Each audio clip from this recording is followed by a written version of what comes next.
शन्नो मित्रः शं वरुणः शन्नो भवत्वर्यमा शन्न इन्द्रो बृहस्पतिः शन्नो विष्णुरुक्रमः ॐ शान्ति शान्ति शान्तिः।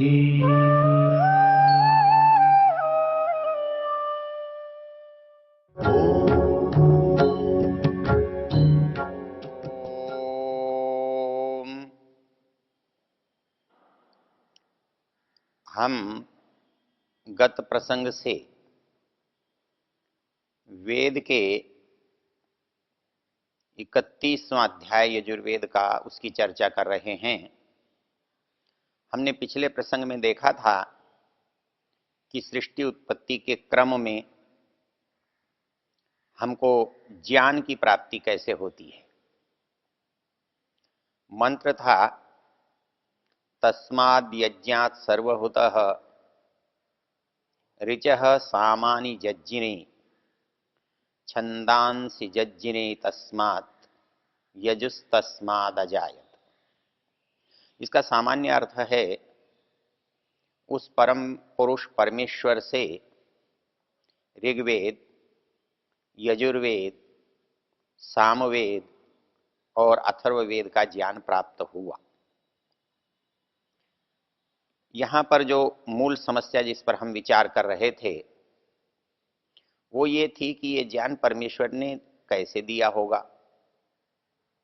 क्योंकि हमारी समस्या है कि हम जब किसी को बोलते हैं तब कोई सुनता है, तो सुनने वाले के लिए बोलने वाले की आवश्यकता होती है, अपेक्षा होती है। तो परमेश्वर ने ये ज्ञान कैसे दिया होगा। हमारे सामने एक समस्या और भी आती है और ये प्रश्न उठता है, ये मनुष्य तो ज्ञान स्वतः इसके पास है और अपने ज्ञान से ही ये ज्ञान को बढ़ा लेता है। 50 साल पहले हमारे पास आज के उपकरणों में कुछ भी नहीं था, न दूरदर्शन था, न दूरभाष था, न कुछ संगणक था, कंप्यूटर था, और आज बहुत कुछ है और निरंतर बढ़ता जा रहा है। तो ये क्यों मान लिया जाए कि ज्ञान हमको किसी ने दिया है, सृष्टि के आदि में दिया है और तब हमें प्राप्त हुआ है। हमारे सामने एक समस्या और भी है। हम ऐसा समझते हैं कि ज्ञान तो मनुष्य देख करके प्राप्त कर लेगा और वहीं से कुछ सीख लेगा। जैसे हम आज भी देखते हैं कि मनुष्य समाज में देखता है और देख करके सीख लेता है। तो ऐसे ही जब मनुष्य उत्पन्न हुआ होगा, बना होगा, उसने भी देखा होगा और सीख लिया होगा। ये बहुत सारे प्रश्न हैं, इनमें थोड़ा थोड़ा सा हम चिंतन करते हैं, विचार करते हैं। पहली चीज जो विचार करने की बात है कि हमें ज्ञान की आवश्यकता क्या है। इस पर यदि आप चिंतन प्रारंभ करेंगे तो आप ये देखेंगे कि आप जो भी कर रहे हैं उसके करने के पीछे क्रिया बाद में है और उसका चिंतन या विचार पहले है। आप मन में सोचते हैं आज हमें वहां जाना है, तब आप जाते हैं। ऐसा नहीं है कि आप जाते पहले हैं और सोचते बाद में। और ये विशेषता, ये विचित्रता केवल इस बात में नहीं है कि आप बहुत अच्छा काम कर रहे हैं। ये उतना ही स्वाभाविक, उतना ही सहज बुरे काम के लिए भी है। यदि चोर चोरी करने कहीं जाता है तो वो केवल जाता नहीं है, उसके पीछे उसका बहुत अध्ययन, मनन, चिंतन होता है। वो विचार करता है भली भांति। जो चीज आपको अपने घर की पता नहीं है वो उसे पता होती है। आप कब सोते हैं, कब जागते हैं, ये उसे मालूम होता है। आप घर में हैं नहीं हैं, ये उसे मालूम है।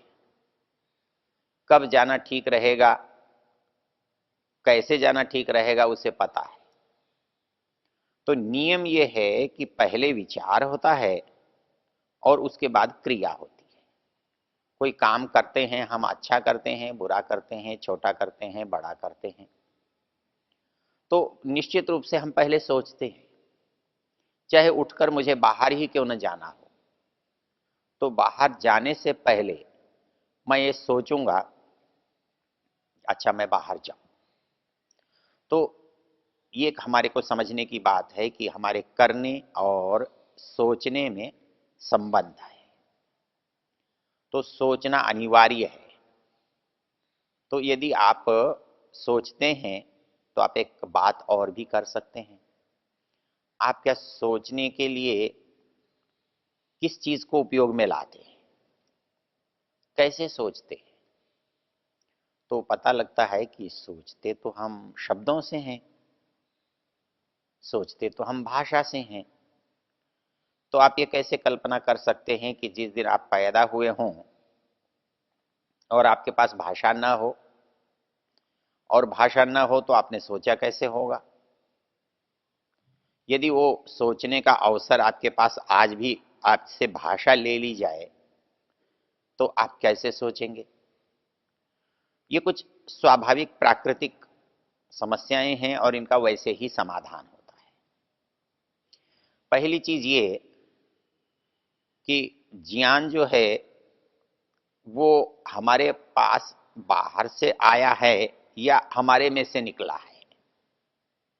हमको लगता ऐसा है जैसे हमारे में से ही निकला है, लेकिन ऐसा भी हम देखते हैं कि हम किसी के पास जाकर सीख रहे हैं। हम कहीं कोई मशीन चलाना सीखते हैं, हम गाड़ी चलाना सीखते हैं, हम हवाई जहाज चलाना सीखते हैं, हम कोई भाषा सीखते हैं, तो समझ में ये आ रहा है कि हम सीख भी रहे हैं और देखने में ये आ रहा है कि हमारे अंदर से भी आ रहा है। तो ये परिस्थिति क्या, ये कैसे? इस पर जब आप विचार करेंगे, शास्त्र को देखेंगे, तो आपको पता लगेगा कि हमारे पास दो तरह का ज्ञान है। एक ज्ञान को हम स्वाभाविक ज्ञान कहते हैं, प्राकृतिक ज्ञान कहते हैं, और दूसरे को नैमित्तिक ज्ञान कहते हैं, अर्जित ज्ञान कहते हैं। कोई व्यक्ति हिसाब किताब को जानता है, उसने सीखा है।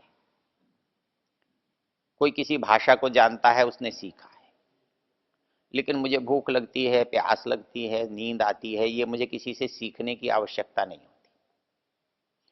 तो हमने पहले विचार किया था कि स्वाभाविक ज्ञान से पशु का काम चल जाता है, लेकिन मनुष्य का काम नहीं चलता।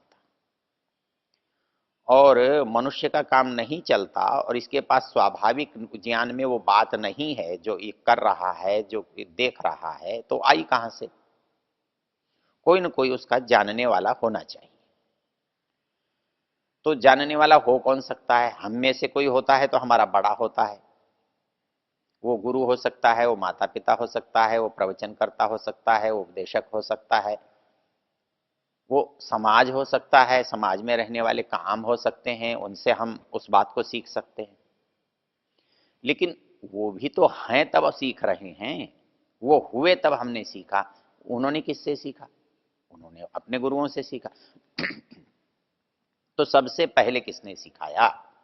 सबसे पहले उन्होंने कैसे सीखा? ये हमारी मूल समस्या है।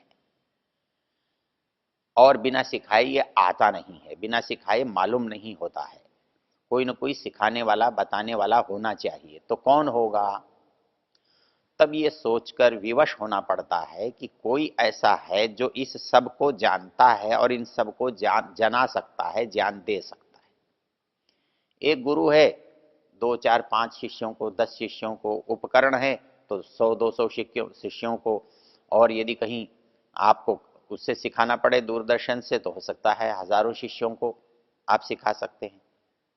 लेकिन जब दुनिया के करोड़ों अरबों प्राणियों को सिखाने की बात हो, तब उसके पास भी तो कुछ ऐसा साधन होना चाहिए, उसकी भी तो कुछ बड़ी उपस्थिति होनी चाहिए। तो यहां पर एक छोटी सी चर्चा को हम बीच में संकेत के लिए करते हैं कि वो जो ज्ञान देने वाला है उसको हम ईश्वर कहते हैं, परमात्मा कहते हैं, भगवान कहते हैं, ब्रह्म कहते हैं। वो ज्ञान क्यों देता है, कैसे दे सकता है? क्योंकि जिसने संसार को बनाया है, इस संसार का ज्ञान भी उसी के पास होगा। जो व्यक्ति जिस वस्तु का, जिस काम का निर्माण करता है, उसके बारे में पूरी जानकारी उसके पास होती है। तो निश्चित रूप से इस संसार को जिसने भी बनाया है, इस सारे संसार की पूर्ण जानकारी उसके पास है। और जब संसार का उपयोग मुझे करना है, उसको तो करना नहीं है, तो वो जानकारी मेरे पास आनी चाहिए, नहीं तो मैं इसका उपयोग कैसे करूंगा? तो ये संसार बनाया मनुष्यों के लिए, प्राणियों के लिए। तो इस संसार का उपयोग करना, उसका ज्ञान किसको चाहिए? मनुष्यों को चाहिए, प्राणियों को चाहिए। प्राणियों को स्वाभाविक ज्ञान के रूप में मिला है और मनुष्यों को नैमित्तिक ज्ञान के रूप में मिला है। अब यहां से एक प्रश्न पैदा होता है कि परमेश्वर के पास से ही ज्ञान क्यों मिला है? क्योंकि ज्ञान उसी की मौलिकता है। आप यदि ईश्वर के ईश्वरत्व के बारे में, ईश्वर की कसौटी के बारे में, ईश्वर को ईश्वर बनाने वाली बात के बारे में यदि चिंतन करें, तो योग दर्शनकार ने एक बहुत अच्छी बात कही है कि ईश्वर ईश्वर क्यों है, ईश्वर को ईश्वर किसने बनाया है, वो ऐसी कौन सी बात है, वो कौन सी शक्ति या कौन सा गुण है जिसके कारण से ईश्वर ईश्वर कहलाता है। यदि आप उसका चिंतन करें तो वह एक छोटा सा सूत्र है, और वो सूत्र है, वो ये कहता है, निरतिशयम तत्र सर्वज्ञ बीजम। यदि ईश्वर को कोई चीज ईश्वर बना रही है, वो उसका ज्ञान है, और वो ज्ञान ही नहीं है, उसका समस्त ज्ञान है, वो सर्वज्ञता का ज्ञान है। अर्थात दुनिया में जो कुछ भी है वह उसके बारे में जानता है। और इसलिए एक बड़ा रोचक प्रश्न उठता है, जैसे मनुष्य जो है हर काम को दोबारा करता है तो नया करता है, हम क्या समझते हैं? ज्ञान बढ़ रहा है। तो क्या ईश्वर का ज्ञान भी बढ़ता होगा? यदि बढ़ता होगा तो उससे और हमारे में अंतर क्या होगा? फिर उसका अंतर यदि बढ़ता नहीं है तो क्या वो बुद्धू है, उतना ही रहता है जितना है? नहीं, ज्ञान ही जब उतना है तो उसका बढ़ने और घटने का प्रश्न कैसे होता है? वो सर्वज्ञ है तो सब कुछ जानता है। जब एक बार वो सब कुछ जानता है तो उसके बाद बचता क्या है जिससे वो बढ़े? ये बिल्कुल इसी तरह से है जैसे आप कोई नाप लें कि एक सेर लें कि 1 किलो लें, और उसको 1000 बार भी नापें तो कितना नाप होगा? किलो ही होगा, क्योंकि वो पूर्ण है। तो वैसे ही पूर्णता परमेश्वर में ज्ञान की है। इसको आप संध्या के मंत्र में देख सकते हैं, यथा पूर्वम अकल्पयत। भगवान हर बार जो रचना करता है वो वैसी ही करता है। हमें लगता है क्या करता है, वैसी ही क्यों करता है? कुछ तो नया करना चाहिए। हम गाड़ी बनाते हैं, ऊंची नीची लंबी छोटी करके उसको नया बना देते हैं। तो भगवान नया क्यों नहीं बना सकता? वो नया इसलिए नहीं बना सकता कि उसने कभी अधूरा बनाया ही नहीं, उसने कम बनाया ही नहीं।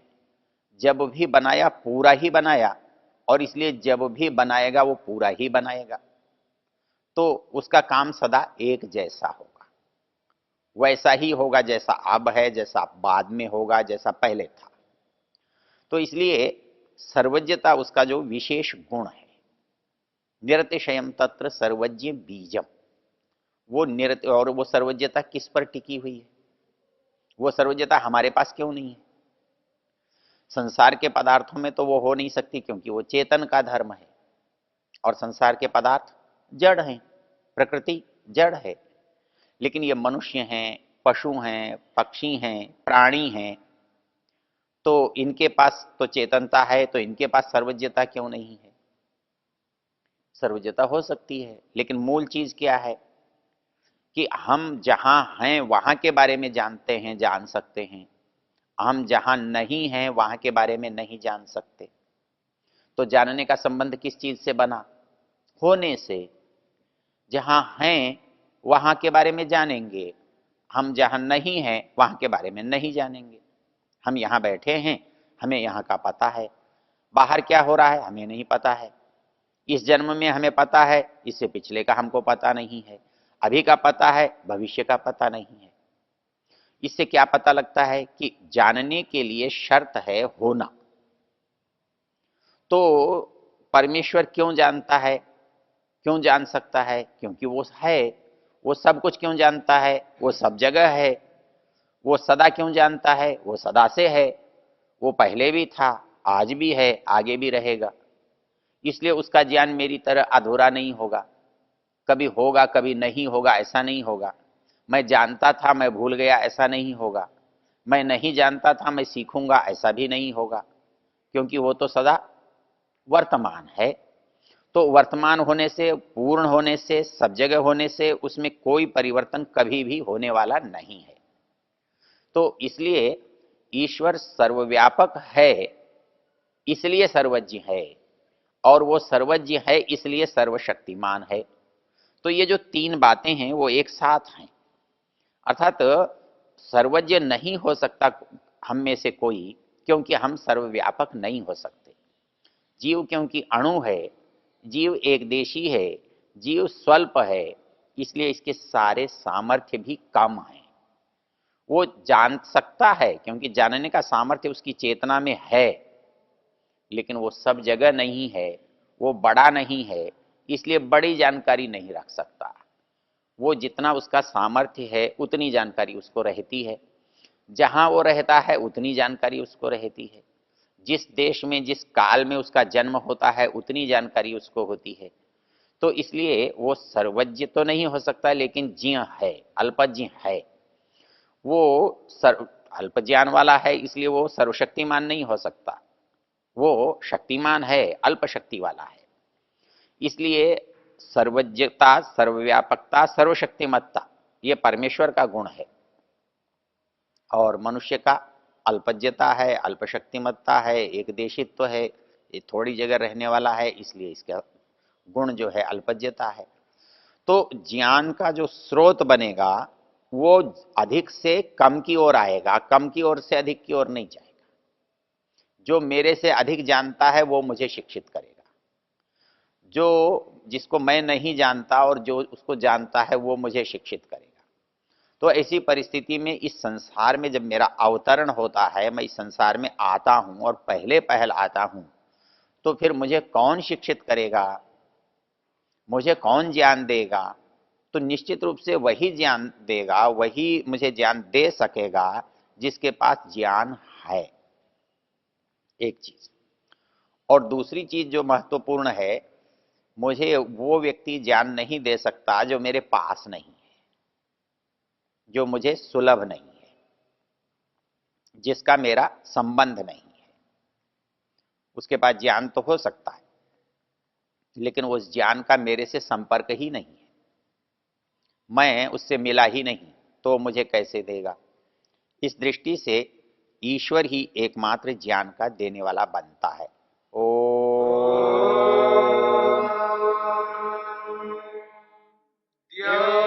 शांतिरंतरिक्षं शांति पृथिवी शांतिरापः शांतिरोषधयः शांतिः वनस्पतयः शांतिर्विश्वे देवा शांतिर्ब्रह्म शांति सर्वं शांति शांतिरेव शांति क्षमा शांतिरेधि